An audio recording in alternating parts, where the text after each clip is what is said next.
Afternoon YouTube. Another day, another update. We're looking at doing some camp outs this month for the Tommy Sleepout or Sleepover or whatever it's called. I'll link it in the description tomorrow, link it in there about what it is and how you can go about helping with fundraising towards myself and other people who are doing the same things. I think it's for veterans and wounded veterans and things like that. It's the Royal British Legion's charity, and it's just basically camping out, however you want, a tent or a bivvy bag or tarp tenting or whatever you want to do in your garden and in the woods, in a field, wherever really. Yeah, just whatever you want to do and raise some money. Try and raise some money for the charity, the charity. I'm waiting for my pack to come. I registered late with it. I thought I'd registered back in January and then realised I hadn't registered properly, so I've only registered yesterday. So my fundraising pack's going to be late. But I'm hoping to do the camping anyway, put the videos on YouTube and things like that. Reggie did his, dislocated his shoulder last week. So we've been told he's on strict bed rest, although doesn't seem to be anything wrong with him. We were told it could potentially be a ligament in his left shoulder as he dislocated it, but he seems to be fine. He's been running around. You can't really keep him down because he's lurcher the same as Calber, so when them two are running around together, he's not doing anything. He just runs around like a headless lunatic, a bit like how she does. So yeah, I just thought I'd come on and tell you my thoughts and put my 50 pence worth in about what's going on in the world. So as we know, Russia have invaded the Ukraine, and the Ukraine are doing very, very well actually in fighting them and blocking them, and it's really, what are you doing?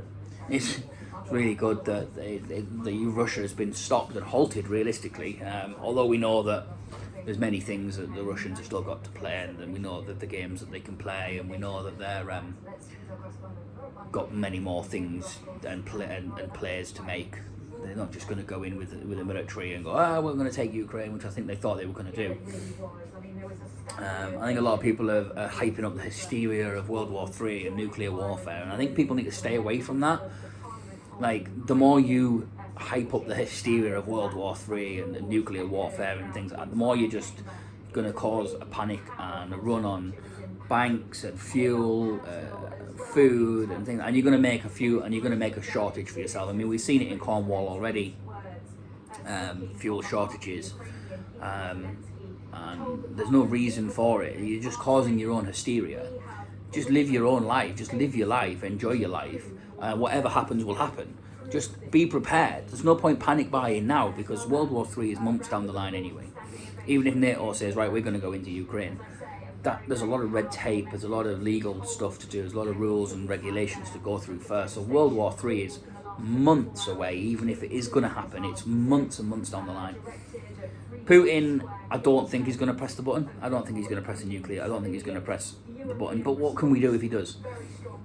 I mean, if he presses the button, he presses the button. I mean, I know for definite. I mean, I can prep and have as much survival gear and gear and equipment to prepare myself for what might to come. No one's prepared for nuclear fallout. It just is what it is. No one is ready for nuclear fallout. You can come up, pop your head up from that bunker 3 years from now. The world as you know it is different. The wildlife will be gone. The rivers, the streams will be contaminated and just like a toxic soup. The oceans, the wildlife, the ocean life will be dead and gone. Land masses will be disappeared. Towns, cities completely obliterated, if not completely non-existent anymore.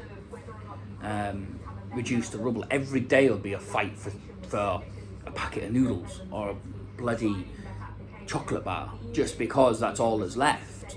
Everything will have been just ravaged. Shops and things like that will just be completely ravaged.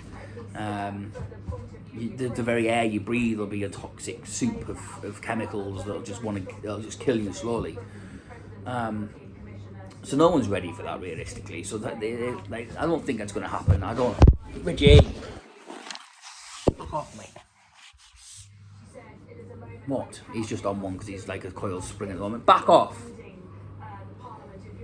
So yeah, as I was saying, I don't think he's going to press the button. I really don't. And if he does, what realistically can we do? It is what it is, isn't it? It's one of those situations where be prepared for it to happen, but obviously along the same line, just hope it doesn't happen. But obviously, I'm in a bit of a dilemma because I was sat here yesterday and I was really thinking in my head about watching the British lads and young lads, older generation guys offering their services to go out to Ukraine and fight. And then I hear this morning that the Ukrainian president has scrapped all visas to go out to Ukraine and or help offer the fight. Now my issue is I haven't got a passport. I need to get a new passport anyway. My passport is lost, expired. So I couldn't do anything like that anyway. But I was seriously considering signing up and going out to the Ukraine to fight. I'm a young, fit lad, carrying a few injuries and probably not as fit as I could be. But I think part of me really, Reggie, wrap it in. I think part of me, I think 70% of me is wanting to go and fight, and the other 30% is telling me I should stay here. Obviously, you got the dogs and Shan and friends and family and things like that. I think the 30% of me is probably going to outweigh the 70%, which sounds really ridiculous. But I think 70% of me really wants to go out and help the fight. I don't have any money. I don't have enough supplies to offer to the Ukrainians or anything like that. And I don't want to be virtue signalling. I mean, I haven't really shared anything on Facebook about I support Ukraine. I did today. Because I don't want that virtue signalling. I want to be doing something. I want to be proactive in doing something. And as I said, I realistically would go out and fight. Like, there's nothing.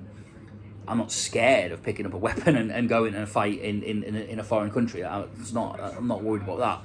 I'm not worried about losing my life for something that I believe in and something that I believe potentially could protect my family and my way of life over here and the way of life of the British people. And at the same time, I also think about the families and the kids and everyone in the Ukraine. I'm thinking, what if it was my daughter? What if it was my mother? What if it was my girlfriend, fiance, best friend, whoever was out there? What if it was mine, like something close to me? Well, I would want people to be doing more. I'd want people to be. I know that NATO can't get involved, and I know that military can't get involved because of escalating this thing. But yeah, I think part of me definitely wants to go out there and help the fight and help kind of restore Ukrainian democracy again and independence again against this Russia that all of a sudden thinks they're high and mighty and can go and invade countries. Now I know that this isn't in the Russians' name. I know this isn't in the Russian people's name, and I know that's absolute bollocks.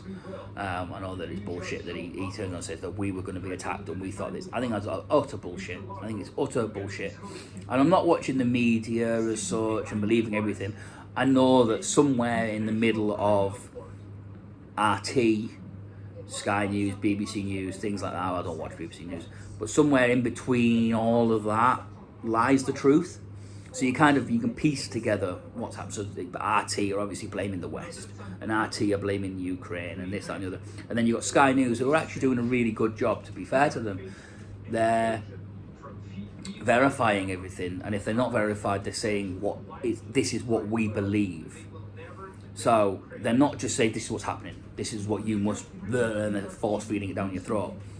They're saying this is what we believe, or this has been verified, and they're giving the sources to what they're being, how it's being verified, and things like that. But I mean, I haven't watched news or anything for over 2 years now because of the COVID issue, as we'll say. We won't mention the word, but the issue as such, because I just think that the media has lied so much, and they've force-fed us and spoon-fed so much. But to actually see Sky News reporting on this and doing such a good job of it actually has impressed me a little bit, and given me a little bit more faith in the fact of the media. So we'll see what happens, but yeah, I think my dilemma is, do I or don't I go out to the Ukraine as and when I get a passport? And it depends if the war's still going on. I don't think it's going to be an overnight thing. I don't think it's going to be over in the next couple of weeks. I think this could be months, if not years down the line. And this could continue for a long time, until people decide that they're going to stand up against this dictator that Putin has become. And I mean, I always preached that Putin was a good lad, was a good bloke, and I actually quite liked Putin as a president.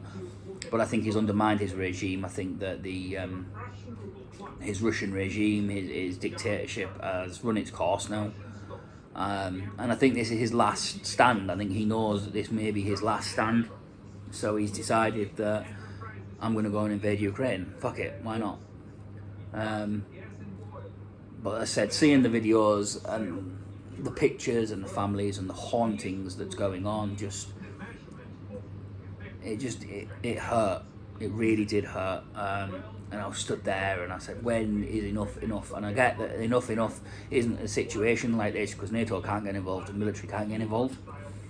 So it comes down to independent people, and people stepping up and saying, look, this is enough. Yeah, we can't have a full-scale war, but let's pick up a gun and let's get involved.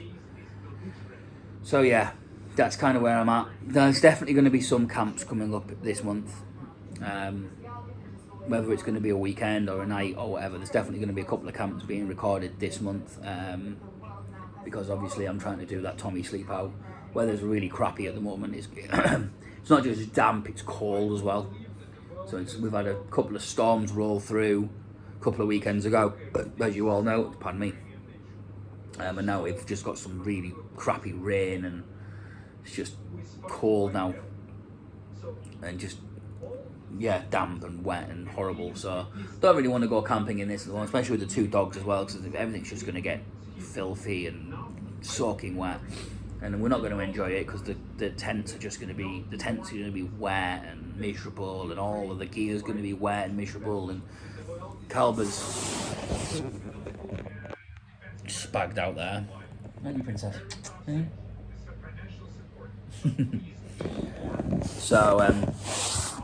So yeah, oh, hello, there we go. So yeah, that's kind of where I'm at.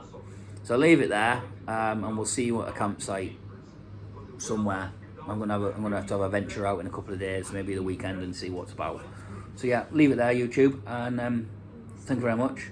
Hope everyone else is safe, and hope everyone else is keeping safe. And if to anyone in the Ukraine or out in that area, stay safe, stay warm, and power to you lot, and respect to every single one of you that's decided to stay there and fight for your country. I applaud you, and hopefully the Russians will fuck off soon. See you soon.